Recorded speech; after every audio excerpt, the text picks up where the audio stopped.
dumalo siya sa isang sesyon ng Senate at yun nga sinasabi rito na naharas pala siya ng NBI kasama si Trillanes. So itong video na ito sundan natin at panuorin natin ang kabuuan ng video na ito. Medyo mahaba ito kung saan nagkakaroon sila ng mga paliwanagan dahil mukhang kakasuhan nila itong si Trillanes at ang mga involved na NBI na humarang sa kanya sa pagpasok niya sa Senate. At yun nga, nagsalita rin dito sina Jinggoy Estrada, si Tito Soto, at ang Senate President na si Cayetano, maging si maraming senador ang nagbahagi ng kanilang mga kuro-kuro o obserbasyon kaugnay doon sa pagharang ng mga taga-NBI o kasama si Senator Trillanes. Concerned and disturbed by what happened to our colleague, Senator Bato de la Rosa, while he was entering this August chamber. And when he entered this August chamber, according to him, he was wrestled by some members of the National Bureau of Investigation. How can we allow other people to wrestle or even not to let him or preventing him to enter this August chamber? Ano ang ginagawa ng Sergeant at Arms? Bakit nila pinapayagan ito na gawin ito sa isang senador? Isang halal na senador.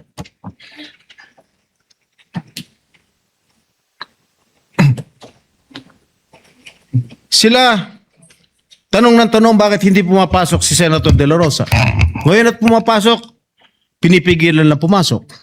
I am so concerned.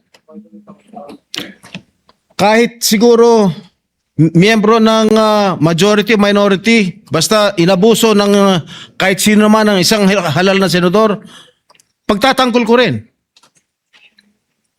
Ngayon, gusto ko lang po malaman kung bakit hinaharas ang pagpasok ni Senator De La Rosa dito sa kapulungan na ito. May I know the answer? Maybe we can suspend the rules and ask the Sergeant at Arms what really transpired when Senator De La Rosa was about to enter the Senate hall. In the Senate, we have not suspended the rules while in plenary just to talk to the Sergeant at Arms. We can do it after the adjournment. Why don't we do it the usual way, which is let's adjourn and then conduct a hearing of the Senate and ask the Sergeant at Arms. Well, two reasons, former Mr. President. Number one, it's also never been done that a senator being prevented to attend and being wrestled. Number two, in the past, we have suspended the rules and asked members of the executive. So actually, I don't think there are going to be interpolations of grilling or if ever it's through me. But I think it's a matter of the survival of the Senate because if we cannot even be assured that we can come to the sessional, I also want to ask the Sergeant of Arms, is it true that there are still agents of the NBI who are in fact still inside the Senate, and what is their business here, being here? No?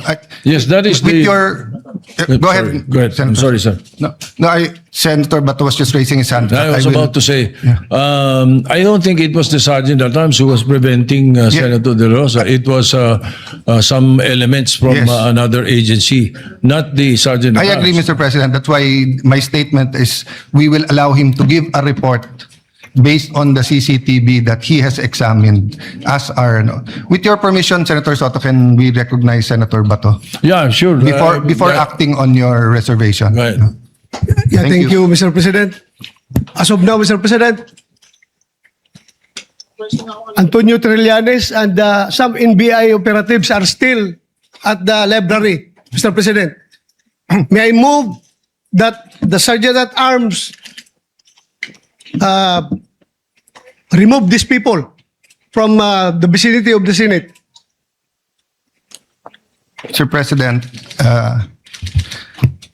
dear colleagues, Senator Trillanes, as a former member of the Senate, is welcome in the Senate and will of course be given due courtesy unless he has He is part of the harassment, unless Mr. he is President. part of the harassment. So Kasama niya. You gave me that Siya answer. ang nagawa sa Yes. NBI na harangin ako dito.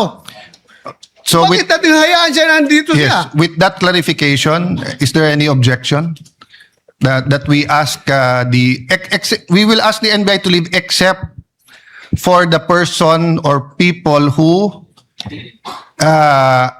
assaulted you, because in my view, our legal should bring them for inquest because they were caught flagrante delicto assaulting a senator in our premises. Yung nag-assaulto sa iyo hindi dapat pakawalan. Dapat dalin sa for inquest, no? Yung kung walang kilalaman na nandito at wala silang official business dito, may motion ang Senator Bato na paalisin sila sa Senate. Is there any objection? Mr. President. Yes, Mr. President, that Senator is, Soto first. I have no objection to the motion of Senator De La Rosa. As a matter of fact, I will probably support this motion, but parliamentary rules dictate that we settle first the Yes, previous yes, motion. yes, There is a yes. pending motion eh. Kaya hindi Yes. pwedeng patungan ng lesser Yes. motion. Thank No? you So for that let's reminder. resolve first the motion of Senator Jingo Estrada unless he wants to withdraw the motion. With Senator Pia Cayetano, is it on the same topic or a different topic? It's a continuation of the removal of the person. So I can wait until Yes, this let's motion is act resolved. first on that. Senator Estrada, may I ask if you can withdraw because I think mas urgent na umalis na muna yung mga NBI. Then we can have a short huddle with the Sergeant at Arms whether we will ask him to report here officially. Mr. President, Yes. if I may, Yes.